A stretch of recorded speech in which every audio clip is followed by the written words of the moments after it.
We all know that baseball can be brutal at times, but we didn't know it can be brutal to yourself as well. We have all of this and much more to talk about in the very first show of the Slip Cordon on cricket.com, a seasonal special, I might call it, with me, Avnish Hegde, and the two other A's of cricket.com. You want to watch this? Buckle up.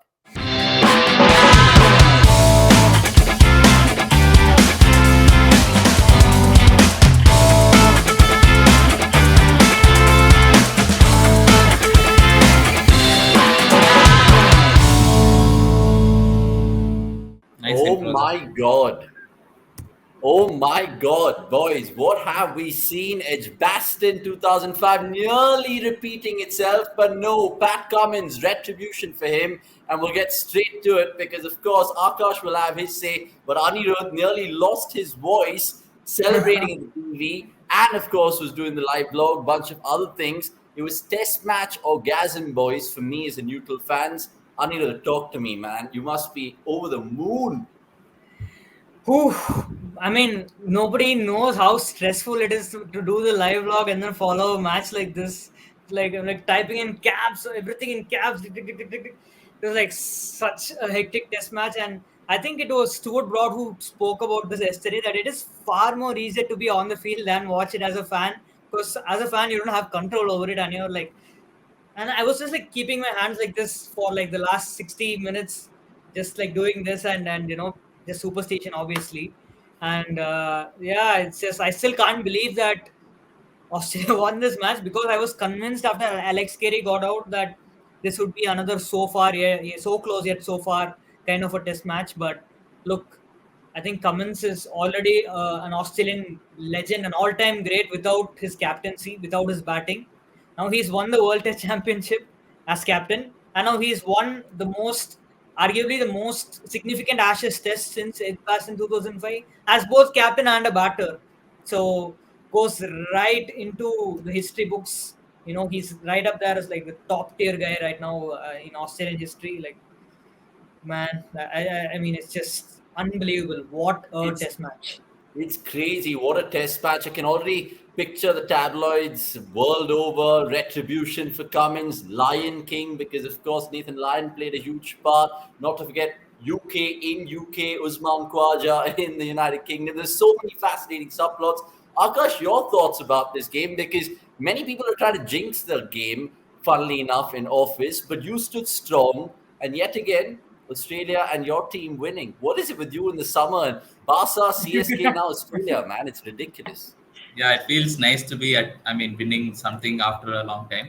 But yeah, I still remember when Alex Carey got out, right? I was livid. I even messaged Anirudh saying that, what is this guy doing? Why would he attempt this shot after he nearly got out? So I think at that point I had lost hopes, because again, I knew what England were going to do. I knew what Lyon was going to do, but I didn't know enough. So what Lyon did was truly a goat kind of an innings. It makes you question more and more on why India didn't pick Ashwin. This is a brutal punch in the face for Indian management. But let's not get there.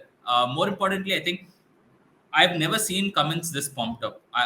He's been part of many tests, he's been part of many wins, but I've never seen him reflect in this kind of a happiness, right? So, both yesterday and today, the expression on his face was clear that he wanted to win this, and he showed that it doesn't matter if you have people around you or not. Single-handedly, you can win matches. This is what Stokes did in 2019. This is what Cummins did. So, truly two special individual performances, and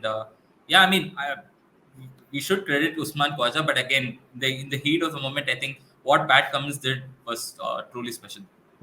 I just want to get something off my chest before we get into analytical things. I'm like absolutely appalled by some commentary, like the broadcast right now, especially Kumar Sangakkara, who was slagging off Australia and Cummins for entirety of the 5 days he was on air.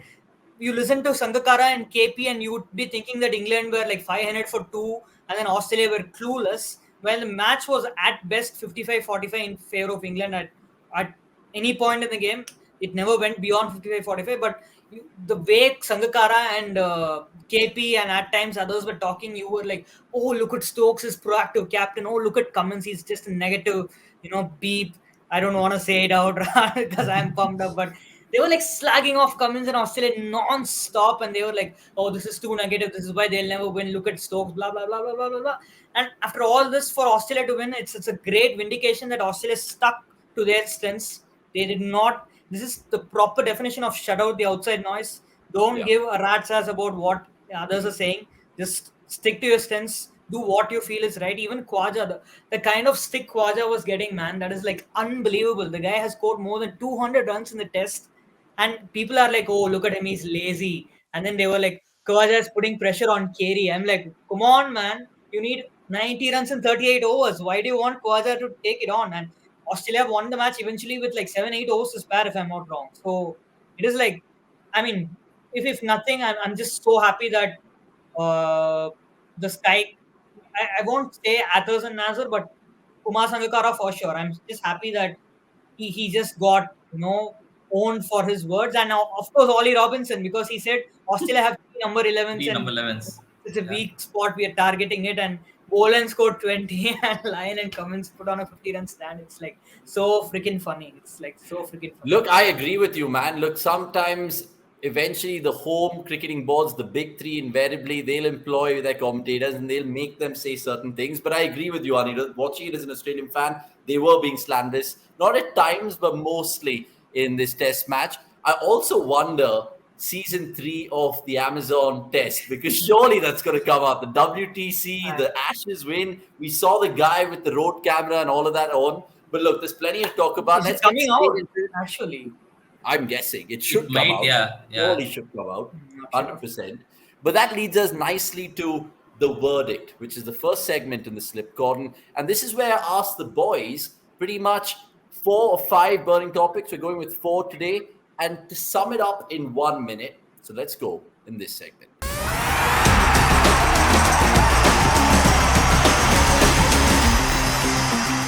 Right, so we have Akash, first and foremost, answering a vital question. And I'll start with it because I've rejigged the order in my mind. Is this the best ever Ashes test that you've seen, my friend?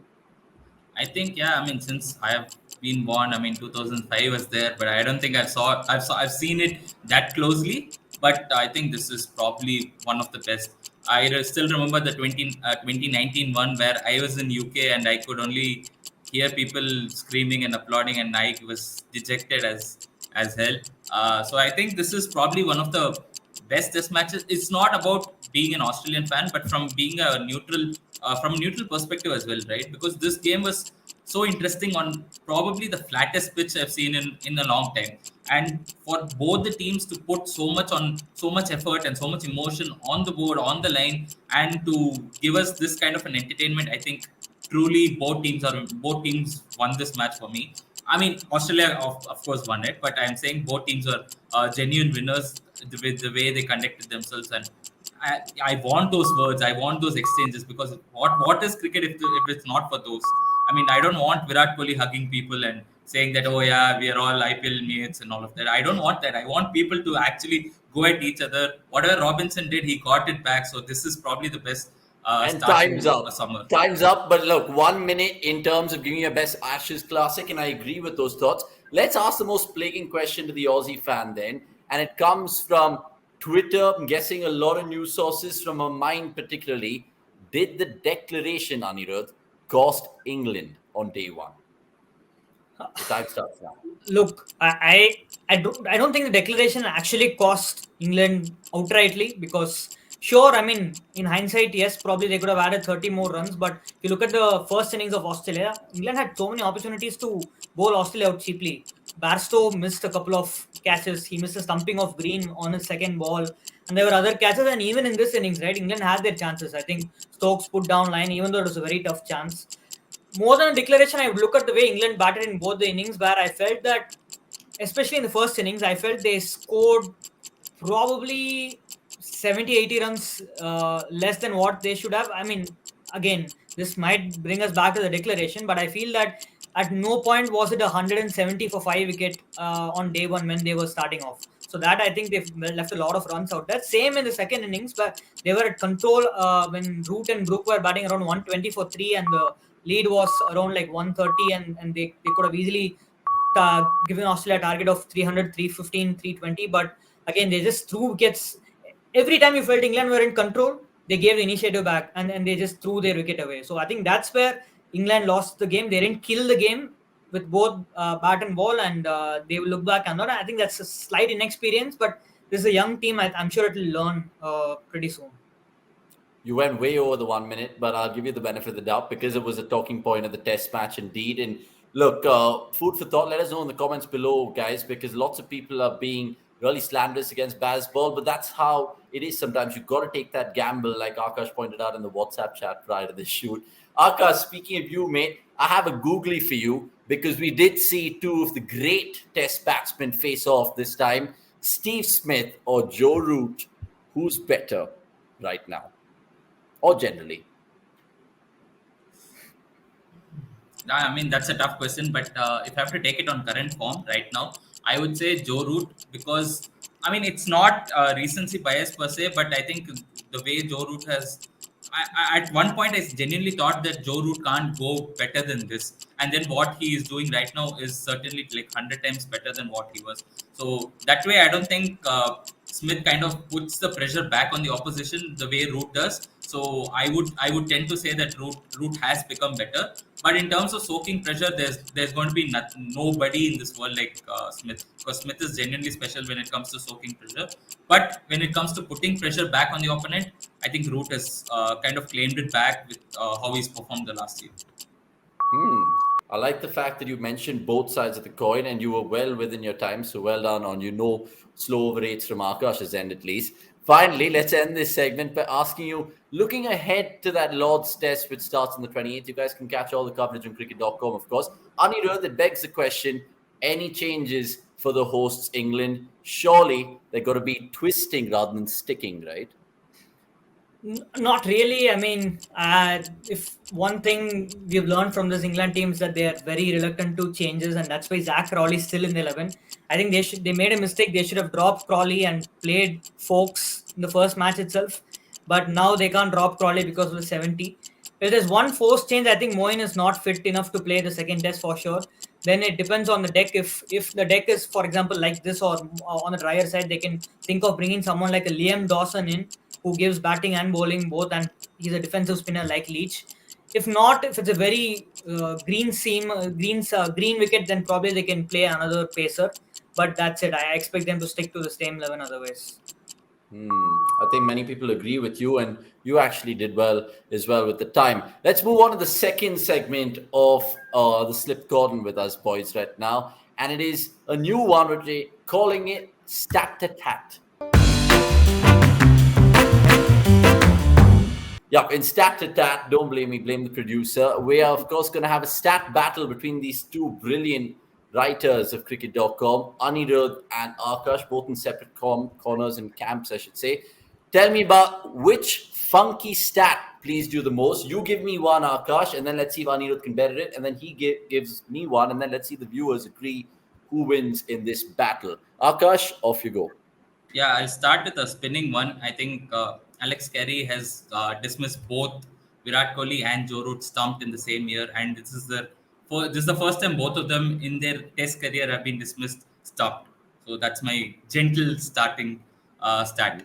Wow, he's warmed us up nicely. Anirudh, can you better that?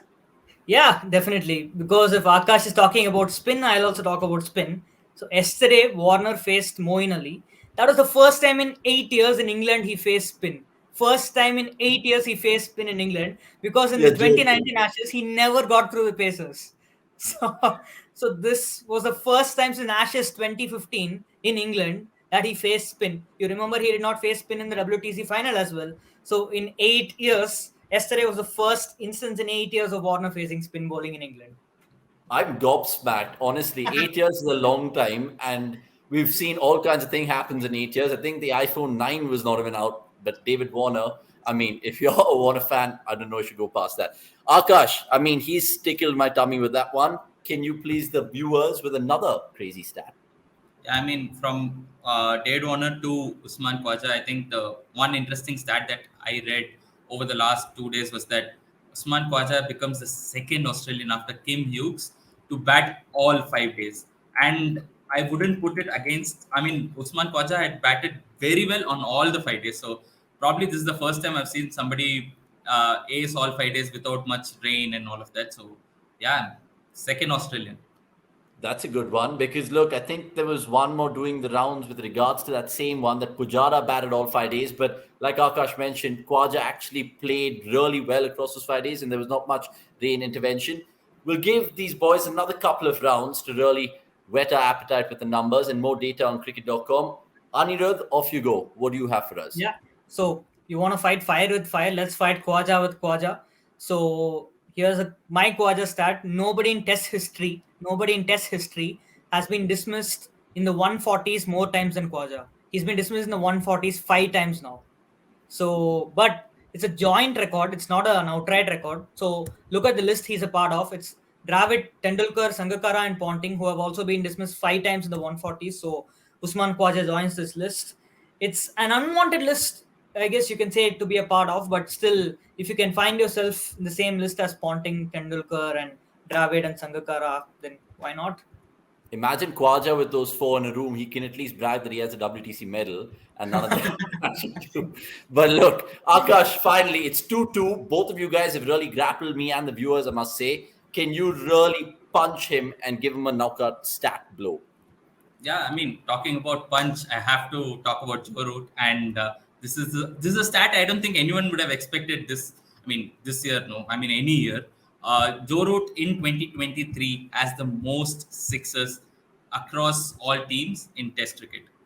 No, really? Yeah.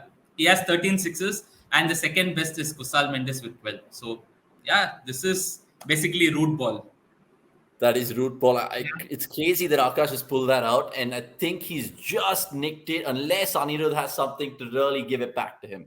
Yeah, I mean, look, Cummins hit the winning runs in the test match just now, and I think Cummins is going to hit the winning runs here as well. I just want to end it by saying that Cummins has taken a 3-4 in every single test he's played in England. So he's played 7 test matches in England, and he's taken a 7 for at least 1 3-4 in every single match he's played. So basically, he's bowled in 14 innings, and out of those 14 innings, he's taken 10 3-4s. Minimum 3 wickets in an innings 10 times in 14 innings in England. We're talking about one of the all-time GOATs then to bowl in England in terms of overseas pacers, if that's true. And I'm sure that is true because sumptuous stats from the boys. And look, it's too tough to call. I'll let you guys help me in the comments below with regards to who wins this Stat-Tat-Tat battle in the first ever slip Cordon. Right, so that was a fun segment. Let's move on to some more fun because there's obviously lots of stuff going on social media. And here's in case you missed it.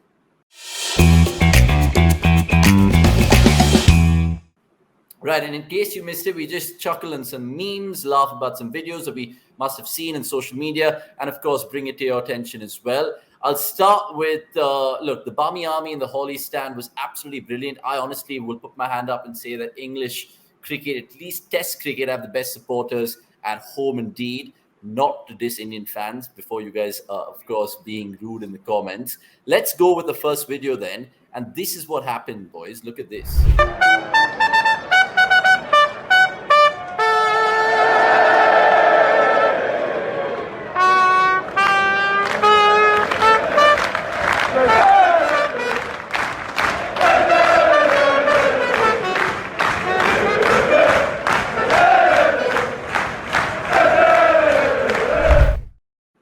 There are two things about the video, right? One is that guy on the trumpet has some stamina because he keeps doing it for every home season. And two, Anirudh's smile in the corner because Australian fans would be like, yeah, do all that trumpeting because we've got the last laugh essentially. But Akash, talk to me about the Barmy Army and how they're such entertainers, man. Yeah, I mean, they're thorough entertainers. I mean, look at David Warner's reactions, right? In 2019, he'd emptied his pocket. This time he's like, yeah, I want to hear more. And that's Test cricket. That's what you want, right? You don't get it in India because we don't have Test centers. So, Yeah, that's like My There's another favorite, one. yeah. Go on. Since we're talking about the Bar Miami, every time there was an appeal or DRS, they were chanting same old cheating Aussies. I think that was hilarious. We heard it And the like at other least one, which 7, is 8 times. put the video out of as well, Oh, yes. and that is, of course, Steve Smith, where the Hollies were going mad saying, "We've seen you cry on the telly, we've seen you cry on the telly," which is hilarious.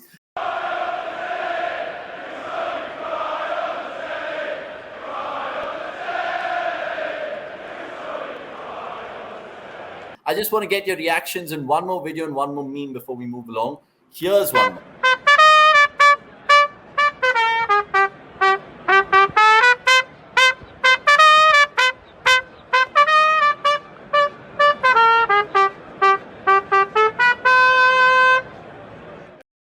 I'm not going to play the rest of the video for two reasons. One, Agent Shaheen there. I mean, that's pretty sick. And also, what are your first thoughts when you saw that? Be honest with me, guys. What was It going in your head? reminded me of a video, Messi. I remember a Messi video similar to that. Messi is just a guy is playing a weird instrument, and Messi is like shaking his head like this. I think Oh, it's very similar to yeah. that. That is apt. That is honestly apt. Let's, of course, wind up with this funny meme if we can find it. It's basically, I don't know if you guys have seen it, I think, but I have to show you guys this. I think I might have shared it with you on Instagram. And it's so apt for a lot of people who don't watch the Ashes, in particular, all you lovely ladies out there, girls, boys, kids, anyone. And it's this one, boys. Right? Yeah. Right? It's hilarious, but lots more memes, lots more jokes, and cricket.com's blog. These guys are real funky writers. Let's go to the last bit, which is what I love, called Who Am I? And this is where we, of course, ask the boys a quiz and give out merchandise, because the rules are simple. You guys will, of course, have to guess all three correct, and the first one in the comments below gets the merchandise. So let's start with the quiz. And I know Akash knows the answers, I think. But look, let's see if he can play along, and Anirudh as well. So here's the first clue of Who Am I? Now, this is an English cricketer. Now, this man supports QPR, Queen's Park Rangers, which is the English football club for all you guys who live under a rock. The second clue, he's married to a police officer. And the final and most telling clue in many cases, Brett Lee's delivery hit him in the face. So if you guys want a close-up of that picture, I can give it to you. I think the old NatWest branding might give it away, but look, let us know in the comments and we'll move on steadily. Anirudh, you're cheekily Uh, smiling.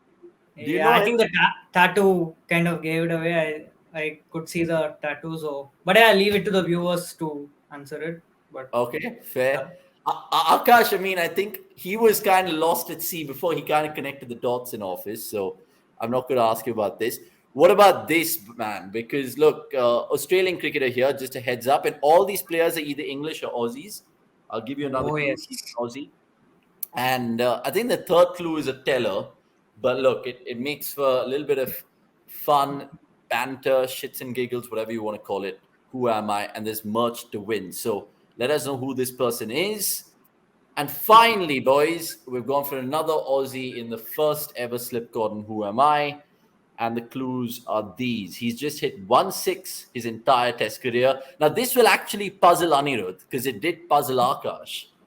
He shares his last name with a famous football defender. And in 2015, he caught Root and Stokes in the same innings. Who is this? yeah. Who I is mean, to give Anirudh a small clue, this is coming from Avnish. Think of defenders from Avnish league. 2015. Oh, man. No, think of defenders from Avnish league. You'll get the answer. And I'm actually Okay. happy to do the football bits with the cricket writers that we have, because I think only three of us in office talk about football. So at least makes sense for this show. I mean, if you could think who played the 2015 Ashes, it should probably be I mean, he has just hit 1-6 in his career. He must be either a bowler or a very conservative batter. Hmm. So Nice clue, that. Nice clue. Very Nice clue, interesting. nice clue. Okay, Yeah. we'll leave that one outside off stump, at least with Anirudh's regard. Yeah, Let us no know run. in the comments. Let us know in the comments. We'll show you the second picture. I mean, that last picture, and that could give it away, Oh, the contest branding and all of that. So, look, who am I? Plenty of merch to win, and comment below and let us know. Guys, look, it's been absolute fun in doing this Slip Cordon, the first edition, seasonal special, like I called it. And just before I go, for fun, before we head into the second test review, predictions, guys, because I haven't asked you before the CD started. You guys have a heads up. It's 1-0 to Australia, of course. Akash, you first. Who's winning and scoreline? I think it will be a tough, close fought series. But I somehow feel that Australia will win it 3-2. I don't think there'll be any draws. Both the teams don't play for draws, so I don't see a draw. Weather permitting? Nope. Okay. Anirudh, you echo those thoughts? yeah. I mean, I unless it rains, I can't see a draw. I think the only way we'll see a draw is if it rains, and I'll also say it's either so Australia 3-2. Again, I also go for Australia 3-2 because with Smith and Marnus playing this poorly, they still won a test on a flat wicket. So if they get wickets that bring their bowlers into play, you saw what happened on day 3. So I'm confident that even if there's this hint of movement, then Bass ball is like, phew. So yeah, 3-2. This could age like milk, but it's okay. No, man. I mean, you hit it on the head. And the fact that you look at that scorecard generally in history, because it's cricket folklore now, Steve Smith was the lowest scorer. You would have never foreseen it, even if you had to. And that's what the beauty of Test cricket is. That's what the beauty of the Ashes is. Thanks so much for joining us in the Slip Cordon with me, Avnish Hegde, and of course, the boys in Akash and Anirudh. Follow them respectively in the social channels. We'll leave it, of course, in the description below. Until the next time, subscribe. I know we have been in a lull with no Indian cricket, but look, follow us on all our channels and stay updated to the game that you guys love.